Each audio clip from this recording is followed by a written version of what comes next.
Hi everyone, my name is Guy Greenstein, and today we will be discussing quantum computing and more specifically the nuclear magnetic resonance as a physical method of implementation for quantum computing. We will begin by discussing the history of quantum computing and some basics. We will then move into the theory of nuclear magnetic resonance relating to quantum computing, and there will be some examples of experimental applications of it, finally followed by a bit of reflection on what it could mean for the world and for physicists in general. One can attribute the first quantum computing theory to Stephen Weissman, who discussed conjugate coding in the early 60s. The basic idea is to use the ideas of linear algorithms and the inherent probabilistic nature of quantum mechanics. You can create a system in which measuring in different bases provides different results. This can be used in encryption, where the quantum state is the information and the known basis is the key. When you measure the system in the known basis, there is a particular state or a superposition of states that is read based on the unique basis, so that if you read it in a different basis, you would not get the same information. This sort of allows for an encryption and decryption of information through quantum means. Also, it breaks down the initial state when you collapse the function, so all of the initial information is now lost, and you just have the important information, so you can't keep trying different bases. As time went on, however, more and more physicists are studying analogs to current classical computations, and basically trying to beat out their times of the current way that we do things with transistors. One such analog is the Grover iteration. The Grover iteration is comprised of a Hadamard gate, an oracle function, and a phase shift function. They combine to create a search algorithm which supersedes that on a classical computer. A classical computer can do a search algorithm in the amount, in ND being the amount of total things in the search over 2, while the Grover iteration can do it in the square root of the total number of things in the search. So you can imagine, as you increase the amount of data in the initial array of the search, this becomes very much more efficient. This efficiency rises from the properties of the Hadamard gate, which basically places anything that's in a pure state, which is something that one can measure as many times as they like and get the same answer. Now remember, we're talking about probabilistic computing, so we're going to be measuring things and we might not get the same answer every time. Sometimes you have to measure things multiple times and probabilistically get the answer, which could be a superposition of states, so multiple different answers. The Hadamard gate takes this pure state and turns it into a pure superposition of states, so exactly equal odds of finding any state in the system to be the state that you're in. Basically, this allows for you to create an array of states that can all be manipulated simultaneously, and that allows you to create a parallel computing system where you can basically apply one command and multiple different parts of the system are being affected by that command, so you're computing things in parallel and simultaneously. At the same time, you don't want to have a command that affects other things in your system, because that would mess it up. This increased complexity, however, is a double-edged sword, because on one hand, yeah, we could do all those parallel computations and have it be super fast, but on the other hand, it quickly becomes unwieldy with all of the spins and variables that you're working with, and there's lots of different physical effects that you're not considering in the theory that could affect these sorts of things.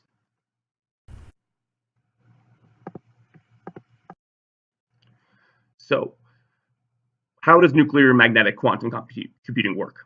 It basically works by considering each atom in a molecule and considering their nucleus, and considering the fact that the nucleus has a spin of either positive 1/2 or negative 1/2 in a fermion. We take these spins and we place them in a strong magnetic field such that they're all aligned in the same direction to begin with, so we have a nice initial state. We can then consider the fact that the nucleuses each have a particular resonant frequency that's based off of their internal weak and strong magnetic force, weak and strong nuclear force, I'm sorry.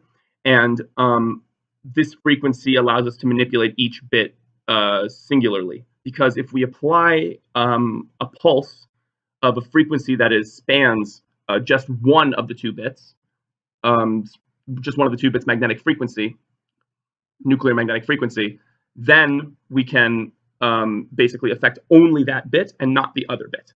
So For instance, if we were to apply a 180-degree rotation just at a certain frequency, then we would only be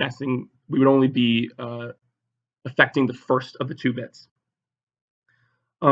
Furthermore, we can consider the fact that we can apply this pulse at different times during our resonant frequency, and that will give us different effects. For instance, if we apply it exactly at the halfway mark, that's to say that we wait halfway through the period of the frequency, and then we apply a gate that rotates at 180 degrees, we're going to have an exactly opposite frequency there, which is to say that any force that was acting on it will now be the opposite force. So, for instance, the chemical interaction force would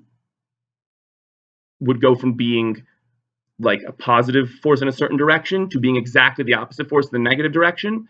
And then we would be able to, if we do that exactly in the middle of the frequencies, in the middle of the period of the frequency, then we're basically canceling out that effect because there's equal amount of force on either side of that and in opposite direction. Finally, we could apply a gradient pulse to our system, and that basically sets all non-diagonal terms in our probability density matrix to be 0, which in essence creates a pure state. Because if we set all of them to be 0, let's say we put it in a state where everything but one of the states is in a superposition of states, then it'll basically erase those superposition of states because they're not on the diagonal of the matrix, and we will get just the singular state.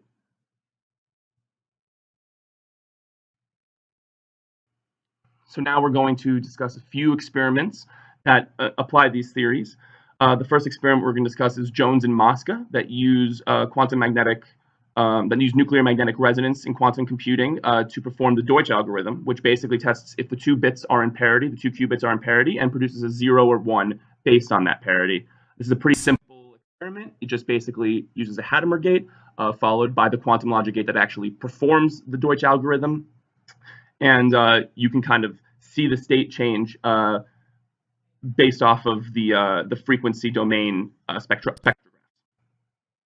The second experiment we're going to discuss is David G. Corey's experiment that basically is, in my opinion, a huge foundation to NMRQC, which is nuclear magnetic resonance quantum computing.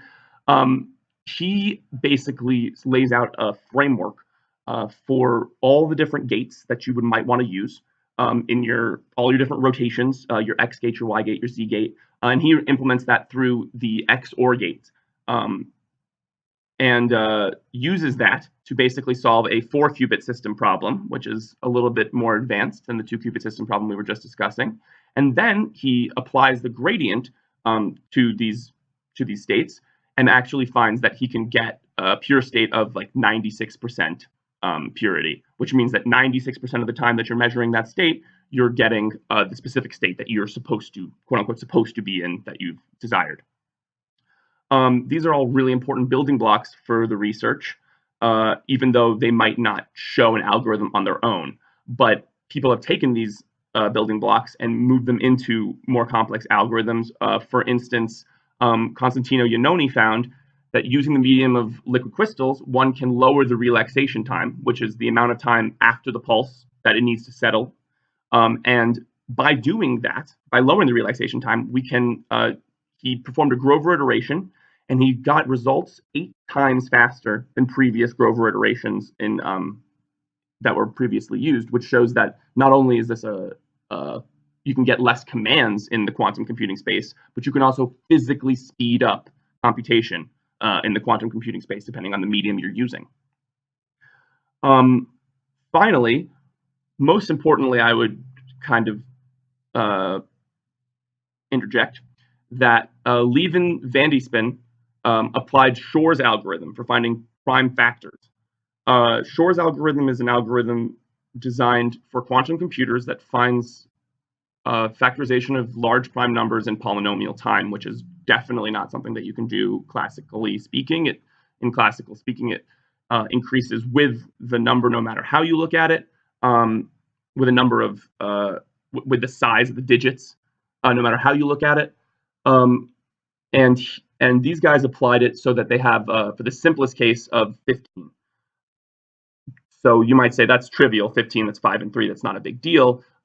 This is actually a really big deal. It has a lot of implications, and it was like an immense amount of work to do. Like the actual experiment has like 10 different quantum gates that it goes through, and it's a 7-qubit system with 4 states in each qubit. So that means that the density probability is going to be a 4 to the 7th by 4 to the 7th matrix, and every single one of those needs to be able to be, every single term in that matrix needs to be read, manipulated, and related to other terms in the matrix, because they use a lot of what's called a C0 gate, which is dependent on other qubits in the matrix.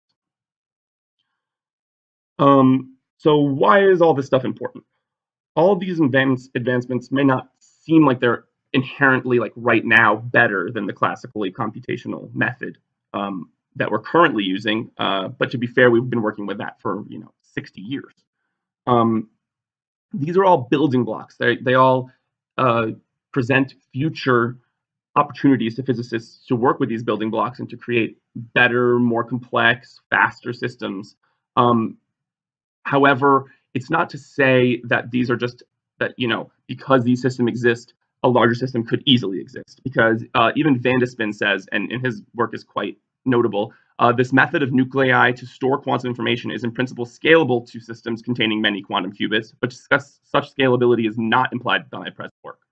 Which is to say that the theory says that he could do it, but physically speaking, there's a lot more complications, and it needs a couple more breakthroughs and a couple more ingenious ideas before we get to the point where we can actually do this on a large scale that's useful. Now, what is useful about factoring prime numbers? Basically, just do a quick implication to the real world. All of our systems that rely on encoding, decryption, many of them rely on prime factorization. And this prime factorization of these super large primes are key for this encryption. For the super large numbers, not primes, obviously, are key for this encryption. So if this was just readily available to people, if someone could just, prime factorize any number they wanted, this would prove some serious implications for our security systems and for our cryptography. And those are concerns that we need to consider as well. Thank you.